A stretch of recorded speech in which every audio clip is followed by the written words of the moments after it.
Happy Tuesday, everyone. I hope you're doing well. Well, yesterday in our reading, we read about a flying scroll. Well, today we're going to read about a flying basket. Hi, I'm Pastor Mark with Heights Christian Church. What we are doing as a body of believers is we are going through the Bible in 5 years. We would love it if you would join us on a daily basis.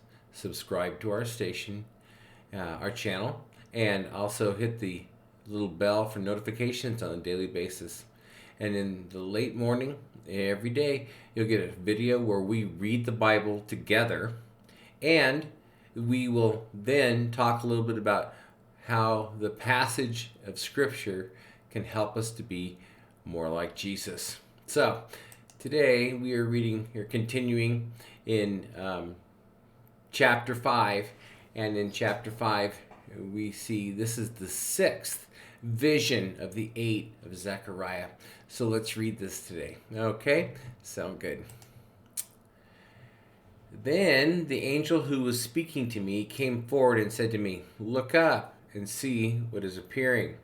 I asked, "What is it?" He replied, "It is a basket," he added. "This is the iniquity of the people throughout the land." Then the cover of lead was raised, and there in the basket sat a woman. He said, "This is wickedness," and he pushed her back into the basket and pushed its lead cover down on it. Then I looked up, and there before me were two women with the wind in their wings. They had wings like those of a stork, and they lifted up the basket between heaven and earth. "Where are they taking the basket?" I asked the angel who was speaking to me. He replied, "To the country of Babylonia, to build a house for it. When the house is ready, the basket will be set there in its place." Wow, what a interesting vision. So the basket with the woman in it is flying to Babylonia.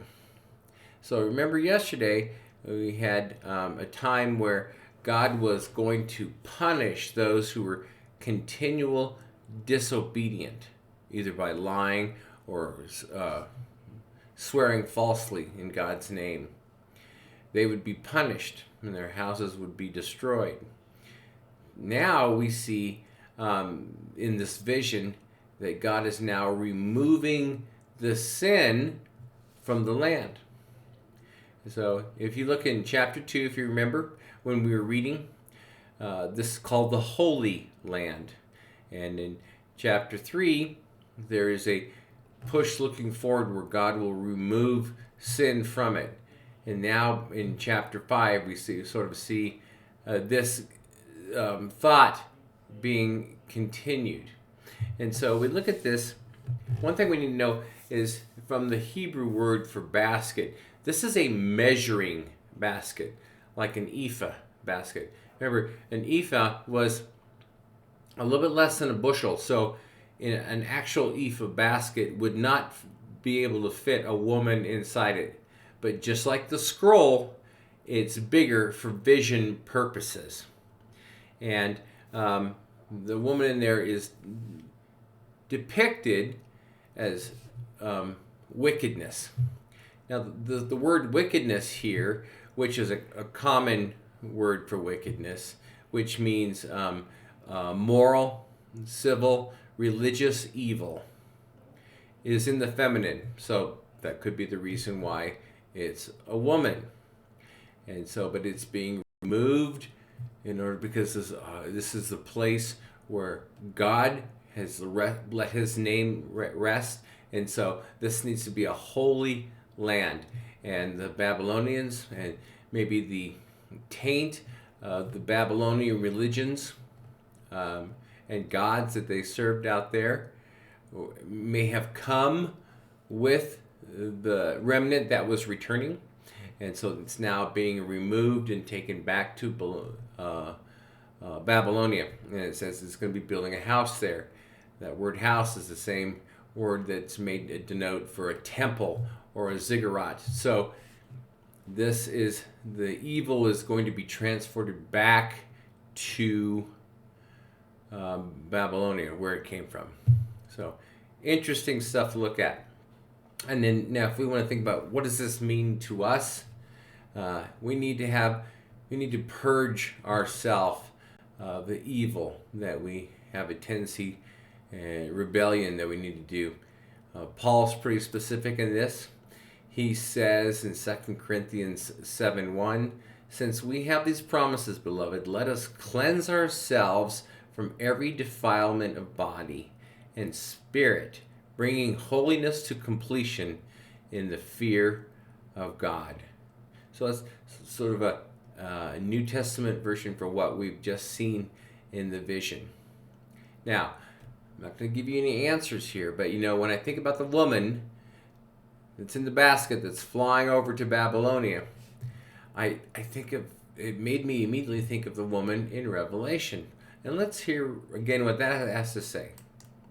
So it says this, Revelation 17, 3-5. Then the angel carried me away in the spirit into a wilderness. There I saw a woman sitting on a scarlet beast that was covered with blasphemous names and had 7 heads and 10 horns. The woman was dressed in purple and scarlet and was glittering with gold, precious stones, and pearls. She held a golden cup in her hand filled with abominable things and the filth of her adulteries. The name written on her forehead was a mystery, Babylon the Great, the mother of prostitutes and of the abominations of the earth. Interesting stuff. Well, is that the same woman? I don't know. I mean, I really don't know. But it's something interesting to think about. I'm not going to make any ties here about that because I want to read the Bible for what it says and not make any assumptions. So anyway, I want to encourage you to purge your own land, your own body of sin and be holy as God is holy. Those are my encouraging words today. I hope you have a great Tuesday. We'll talk to you tomorrow.